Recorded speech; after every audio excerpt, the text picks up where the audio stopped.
तो आज हम बात करेंगे एक ऐसी कंट्रोवर्सी के बारे में जो हर इंसान के माइंड में है, लेकिन ट्विस्ट ये है कि आप सोचते कुछ और है और रियलिटी कुछ और है। South India versus north India, एक ही कंट्री के दो अलग अलग पहलू हैं। ये सबसे बड़ी इकोनॉमी किसकी है, सबसे ज्यादा एक्सपोर्ट कौन करता है, और दुनिया के सामने जो इमेज बनी हुई है क्या वो बिल्कुल ठीक है या गलत, इस वीडियो में हम जानेंगे। जब भी हम इंडिया के बारे में सोचते हैं तो हर इंसान के माइंड में आता है दिल्ली का ताजमहल, मुंबई का बॉलीवुड, हरियाणा, पंजाब, उत्तर प्रदेश, कश्मीर, तमिलनाडु। इंडिया की सबसे बड़ी मैन्युफैक्चरिंग इकोनॉमी, ऑटोमोबाइल इंडस्ट्री का 35% सिर्फ तमिलनाडु में। चेन्नई को डिट्रॉइट ऑफ एशिया कहते हैं। यहाँ पर सब फैक्ट्रीज है और सब गाड़ियों को यहाँ मैन्युफैक्चर किया जाता है। कर्नाटका को टेक का हब कहा जाता है इंडिया में। बेंगलोर को इंडिया का सिलिकॉन वैली कहा जाता है। आईटी एक्सपोर्ट में $60 बिलियन का कंट्रीब्यूशन। स्टार्टअप कल्चर का सबसे बड़ा सेंटर यहाँ पर है। हैदराबाद को कहा जाता है साइबराबाद। फार्मास्यूटिकल इंडस्ट्री का 40% प्रोडक्शन। गूगल, माइक्रोसॉफ्ट, अमेज़न जैसे बड़े ऑफिस यहाँ पर है। केरला सबसे ज्यादा लिटरेसी रेट 96% है, इंडिया में सबसे ज्यादा है। टूरिस्ट और स्पाइस में लीडर। हेल्थ इंडस्ट्री का बहुत बड़ा हब है। अब हम बात करते हैं नॉर्थ इंडिया की क्या पोजीशन है। दिल्ली एनआरसी कहलाता है, लेकिन इकोनॉमी सर्वाइवल सेक्टर स्ट्रॉन्ग है, गवर्नमेंट जॉब्स ज्यादा हैं। महाराष्ट्र टेक्निकल वेस्ट, मुंबई का फाइनेंशियली कैपिटल, बॉलीवुड का घर, लेकिन इंफ्रास्ट्रक्चर का भी इशू है। पॉपुलेशन बहुत ज्यादा है, लेकिन पर कैपिटा इनकम साउथ से काफी कम। एग्रीकल्चर बहुत ज्यादा डिपेंड करता है।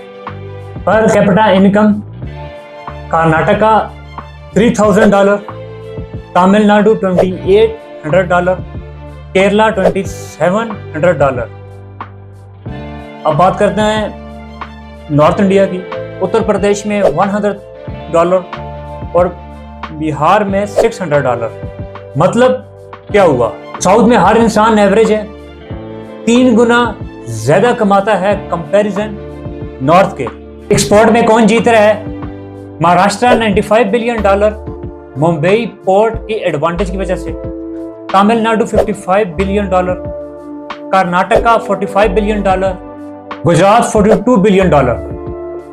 South India 4 state combined 180+ billion export करता है। साउथ इंडिया में ऑलमोस्ट डबल एक्सपोर्ट का बिजनेस है कंपैरिजन नॉर्थ। साउथ में लिटरेसी रेट 80 to 95% है, नॉर्थ में एवरेज रेट 60 to 70% है। बेटर एजुकेशन है, बेटर जॉब्स है, बेटर इकोनॉमी है, इंफ्रास्ट्रक्चर है। साउथ में हाईवे, पोर्ट्स, एयरपोर्ट्स ज्यादा डेवलप है।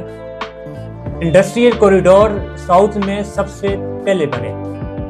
बिजनेस फ्रेंडली पॉलिसीज हैं। साउथ में एजुकेशन को प्रायोरिटी दी जाती है। नॉर्थ में एग्रीकल्चर और ट्रेडिशनल बिजनेस ज्यादा है। साउथ में बर्थ रेट कंट्रोल है। नॉर्थ इंडिया में पॉपुलेशन एक्सक्लूसिव है, लेकिन अब नॉर्थ इंडिया वीक नहीं है। स्ट्रेटेजिकल लोकेशंस पाकिस्तान और चाइना के बॉर्डर। एग्रीकल्चर इन्फ्लुएंस है। हिस्टोरिकल इंपॉर्टेंट जैसे ताजमहल है। यंग पॉपुलेशन, फ्यूचर फोर्स फर्क, ये सब नॉर्थ इंडिया के पास है। यूपी में 20 करोड़ लोग, इकोनॉमी 240 बिलियन, लेकिन तमिलनाडु में सिर्फ 7 करोड़ लोग हैं और इकोनॉमी $270 बिलियन।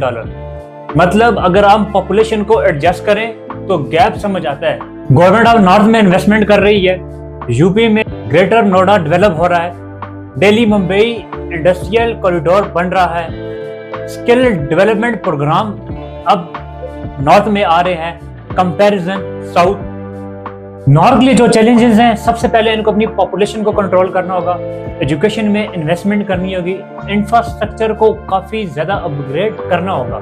साउथ इंडिया अभी भी आगे है, एक्सपोर्ट में, पर कैपिटा इनकम में, एजुकेशन में, हर सेक्टर में साउथ इंडिया नॉर्थ इंडिया से काफ़ी ज़्यादा आगे है। नॉर्थ इंडिया सिर्फ और सिर्फ पॉपुलेशन में साउथ इंडिया के कंपैरिजन में सिर्फ आगे है। नॉर्थ की पॉपुलेशन बहुत बड़ी है, साउथ की पॉपुलेशन बहुत कम है। बड़ी पॉपुलेशन, बड़ा workforce, strength, location, critical powers, natural resources. असली कंपैरिजन ये नहीं होना चाहिए था।